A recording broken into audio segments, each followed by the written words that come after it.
Bhagvat Purana. The Srimad Bhagavatam, also known as the Bhagvat Purana, is one of the most important Vedic texts of ancient India.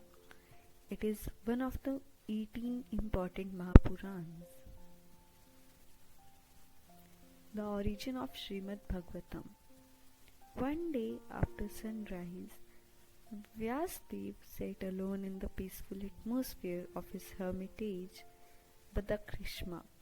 Small droplets of water from the river Saraswati fell from his matted hair onto the earthen floor of his thatched hut. His dark skin glistened in the morning sunlight. The sage's mind was clear as a crystal. In the faint light of dawn, he had stood half submerged in the flowing water of the Saraswati and silently chanted the Gayatri mantra, the second hymn of the twice born. He now sat on a grass mat immersed in deep contemplation. Despite the serenity of his surroundings, Vyas felt dissatisfied. What is the cause of this? He wondered. I have entrusted the Veda to my 4 disciples, including the Purans and the Mahabharata. Still, I do not feel that we have actually secured an auspicious future for the living entities of the coming age. Is it possible that the Brahmamasa, the saintly devotees, are displeased with me?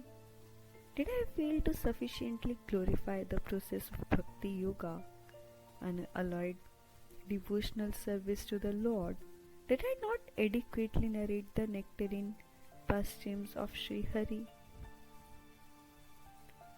Vexed by such worries, the noble sage struggled to identify the underlying cause of his discontent. Suddenly, sage Narad, Vedvyasa's spiritual master, manifested before his eyes. Vyas immediately rose and fell flat like a road before Narad. After rising, he blinked away tears of delight as he gazed upon the effulgent form of his spiritual master. Without wasting a moment, Vyasadeva offered a seat to Narad and inquired from him.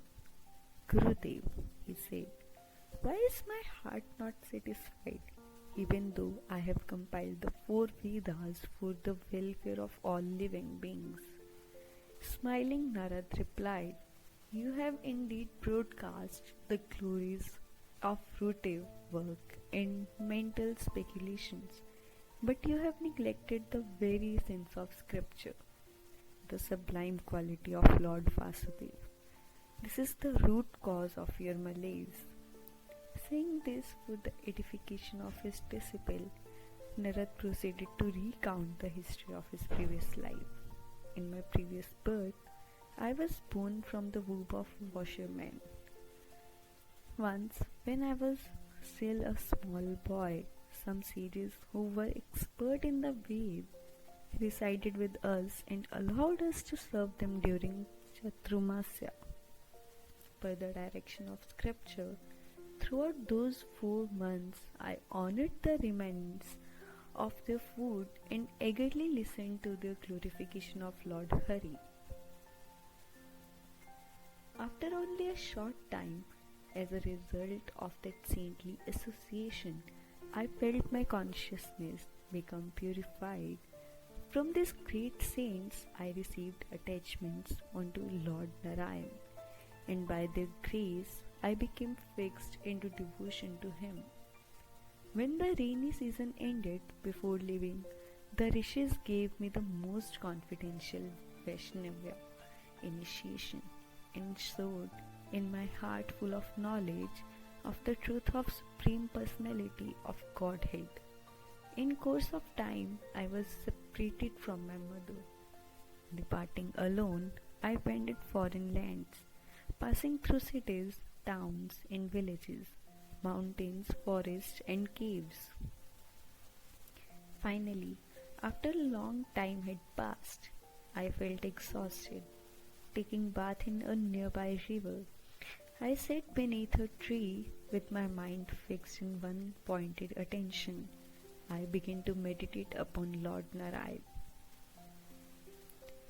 As soon as I began to meditate upon the lotus feet of the Lord, my mind overflowed with transcendental love. As tears rolled down my eyes, the Supreme Personality of Godhead, Sri Krishna, suddenly appeared on the lotus of my heart. I was absorbed in an ocean of ecstasy. Then, as quickly as he had manifested, the Lord disappeared. Upon losing that form, I leapt to my feet and looked around me, very much aggrieved.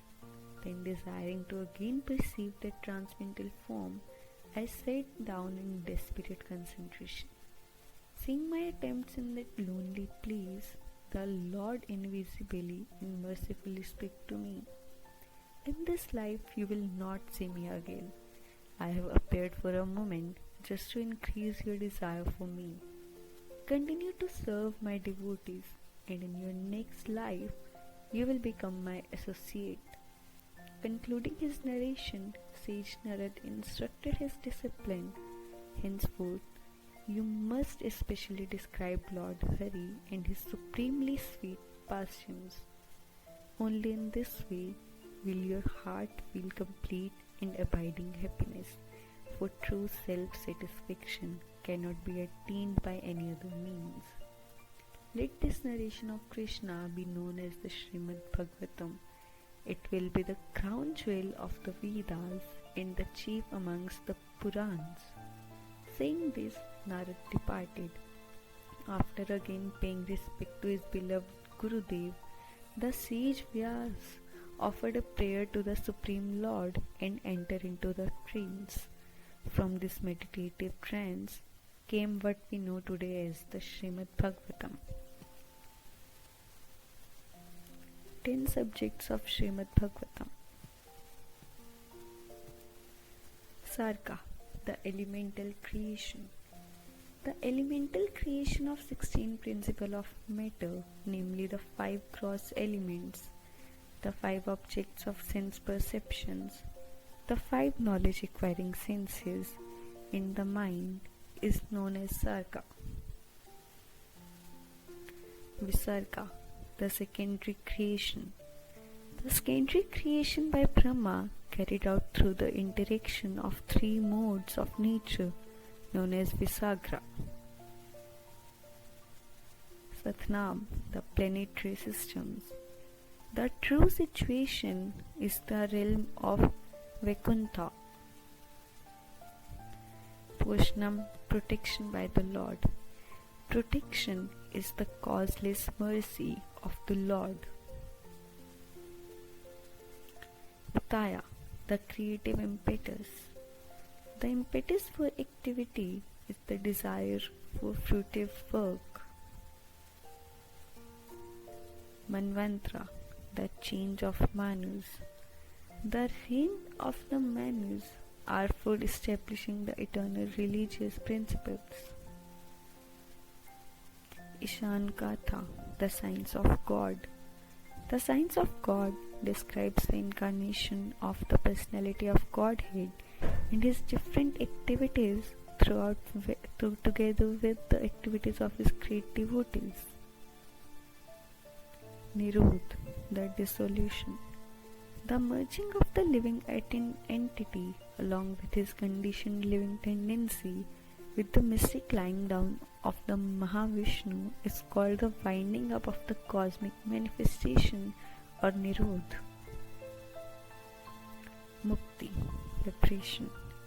Liberation is the permanent situation of the form of living entity after he gives up the changeable gross and sub-material bodies. Ashraya, the supreme shelter. The Supreme One, who is celebrated as the Supreme Being or Supreme Soul, is the supreme source of the cosmic manifestation as well as its reservoir and winding up. Thus, he is the supreme shelter, the absolute truth.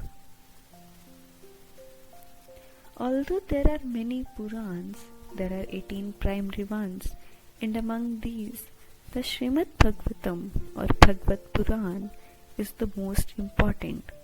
This is because where other texts discusses the topics of truth and God in direct, abstract language, the Bhagavad Purana alone contains detailed accounts of the identity and activities of the superconsciousness, Shri Krishna.